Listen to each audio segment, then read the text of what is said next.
Hello friends, ಎಲ್ಲರೂ ಹೇಗಿದ್ದೀರಾ? Welcome back to my channel. ಬದಲಿಗೆ ನಾನು ನಿಮಗೆ ಈಸಿ ಆದಂತಹ ಬ್ರೇಕ್‌ಫಾಸ್ಟ್ ರೆಸಿಪಿನ ತೋರಿಸ್ಕೊಡ್ತಾ ಇದ್ದೀನಿ. ಬೆಳಗ್ಗೆ ಎಲ್ಲರಿಗೂ ಟೆನ್ಷನ್ ಇರುತ್ತೆ, ಏನು ಮಾಡ್ಕೊಳ್ಬೇಕು ಅಂತ ತಿಂಡಿ. ಆದರೆ ಈ ರೀತಿಯಾದಂತಹ ಒಂದು ರೆಸಿಪಿನ ನೀವು ಮಾಡಿ ನೋಡಿ, ತುಂಬ ಚೆನ್ನಾಗಿರುತ್ತೆ. ಟೇಸ್ಟಿಯಾಗಿ, ಈಸಿಯಾಗಿ ಕೂಡ ನೀವು 10 ನಿಮಿಷದಲ್ಲಿ ಈ ರೆಸಿಪಿಯನ್ನು ಮಾಡ್ಕೊಂಡು ತಿನ್ಬೋದು. ಈ ರೆಸಿಪಿ ನಿಮಗೆ ಇಷ್ಟ ಆಗಿದ್ದರೆ ಪ್ಲೀಸ್ ಲೈಕ್ ಮಾಡಿ, ಶೇರ್ ಮಾಡಿ ಮತ್ತು ಸಬ್ಸ್ಕ್ರೈಬ್ ಮಾಡಿಕೊಂಡು ನೋಡಿ. ಈ ಫುಲ್ ರೆಸಿಪಿನ ನೋಡಿ ನೀವು. ನಿಮಗೆ ತುಂಬ ಈಸಿಯಾದಂತಹ ಬ್ರೇಕ್‌ಫಾಸ್ಟ್ ರೆಸಿಪಿ ಇದು. ಇವಾಗ ನಾನಿಲ್ಲಿ ನಿಮ್ಗೆ ಹೇಳ್ಕೊಡ್ತಾ ಇದ್ದೀನಿ. ಮೊದಲಿಗೆ ನಾನಿಲ್ಲಿ ಮಿಕ್ಸಿ ಜಾರ್ಗೆ ಒಂದು 4 ಟೊಮೊಟೊನ ಚಿಕ್ಕದಾಗಿ ಕಟ್ ಮಾಡ್ಕೊಂಡು ಇಲ್ಲಿ ಸೇರಿಸ್ಕೊಳ್ತಾ ಇದ್ದೀನಿ. ಮತ್ತು ಬೆಳ್ಳುಳ್ಳಿ ಹೆಸರು ಒಂದು 4 ಹಾಕ್ಕೊಳ್ತಾ ಇದ್ದೀನಿ. ನಂತರ ನಾನಿಲ್ಲಿ ಬ್ಯಾಡಗೆ ಮೆಣಸನ್ನು ನೀರಲ್ಲಿ ನೆನೆಸಿಟ್ಟಿದ್ದೆ. ಒಂದು 10 ನಿಮಿಷ ನೆನೆಸಿಟ್ರೆ ಸಾಕು. ಅದನ್ನು ನೆನೆಸಿದ್ದನ್ನು ಹಾಕ್ಕೊಳ್ತಾ ಇದ್ದೀನಿ. ಮತ್ತು ಒಂದು ಚಿಕ್ಕ ಹುಳಿಯನ್ನು ಹಾಕ್ಕೊಳ್ಬೇಕು. ನಂತರ ನಾನಿಲ್ಲಿ ಒಂದು ಇದನ್ನು ನಾನು ರುಬ್ಕೋತೀನಿ ಇವಾಗ. ರುಬ್ಕೊಳ್ಬೇಕಾಗತ್ತೆ ಇದನ್ನು.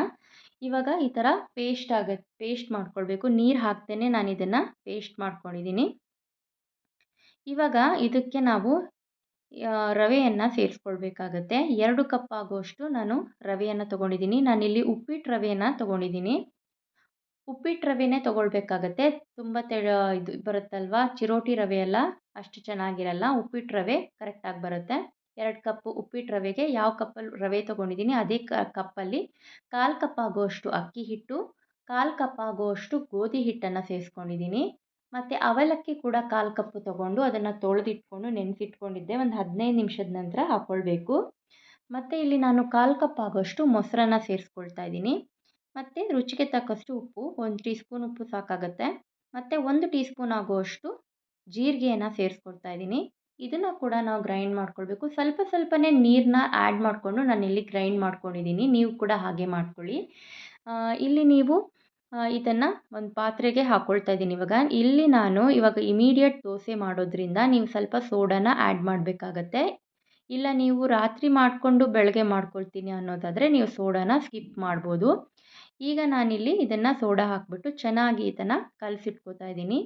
ಹೇಗೆ ನಾವು ಉದ್ದಿನ ದೋಸೆ ಮಾಡ್ತೀವಲ್ವ, ಅದೇ ರೀತಿಯಾದಂತಹ ದೋಸೆ ಬ್ಯಾಟರ್ನ ಇವಾಗ ನಾವು ರೆಡಿ ಮಾಡ್ಕೊಳ್ಬೇಕು. ಎಷ್ಟು ನೀರು ಬೇಕು ಅಂತ ನೋಡಿಕೊಂಡು ಸೇರಿಸ್ಕೊಂಡು ಇದನ್ನು ಈ ರೀತಿಯಾದಂತಹ ಬ್ಯಾಟರ್ ರೆಡಿ ಆಗಬೇಕು.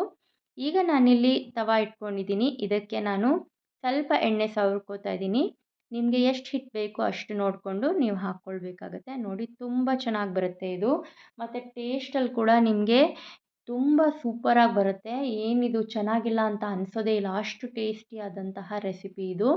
ಈಸಿಯಾಗಿ ಮಕ್ಕಳು ಕೂಡ ನೀವು ಇಮಿಡಿಯೇಟಾಗಿ ಮಾಡಿಕೊಡ್ಬೋದು, ಲಂಚ್ ಬಾಕ್ಸ್ಗೂ ಕೂಡ. ಮತ್ತು ಇದನ್ನು ಸ್ವಲ್ಪ ಎಣ್ಣೆ ಮೇಲ್ಗೆ ಹಾಕ್ಕೊಳ್ಳೋಣ. ಈಗ ಇದನ್ನು ನಾವು ಸ್ವಲ್ಪ ಬೇಯಿಸ್ಕೋಬೇಕಾಗತ್ತೆ. ಇವಾಗ ಲಿಡ್ನ ಕ್ಲೋಸ್ ಮಾಡಿಬಿಟ್ಟು ಬೇಯಿಸೋದ್ರಿಂದ ತುಂಬ ಚೆನ್ನಾಗಿ ಬರುತ್ತೆ ದೋಸೆ ಕೂಡ. ನೋಡಿ, ಒಂದು 2 ನಿಮಿಷ ಆದ ನಂತರ ದೋಸೆ ಆಗಿದೆ. ಈಗ ನಾನು ಇದನ್ನು ಮತ್ತೆ ತಿರ್ಗಿ ಹಾಕ್ಕೋತಾ ಇದ್ದೀನಿ. ಹೀಗೆ ಬೇಕಾದರೂ ತಿನ್ಬೋದು, ಬಟ್ ತಿರ್ಗಿ ಹಾಕಿದ್ರೆ ಇನ್ನೂ ಚೆನ್ನಾಗಿರುತ್ತೆ, ಚೆನ್ನಾಗಿ ಬೆಂದ್ಕೊಳ್ಳುತ್ತೆ. ಹಾಗಾಗಿ ನಾನು ಇದನ್ನು ಚೆನ್ನಾಗಿ ತೆಗೆದು ನೋಡಿ, ಎಲ್ಲೂ ಹಿಡಿಯೋದು ಇಲ್ಲ, ಎಷ್ಟು ಚೆನ್ನಾಗಿ ಉದ್ದಿನ ದೋಸೆ ಥರನೇ ಬಂದಿದೆ ಇದು. ಈಸಿಯಾಗಿ ಮಾಡ್ಕೊಳ್ಳುವಂಥ ರೆಸಿಪಿ. ಈ ರೆಸಿಪಿನ ಎಲ್ಲರೂ ಟ್ರೈ ಮಾಡಿ ನೋಡಿ.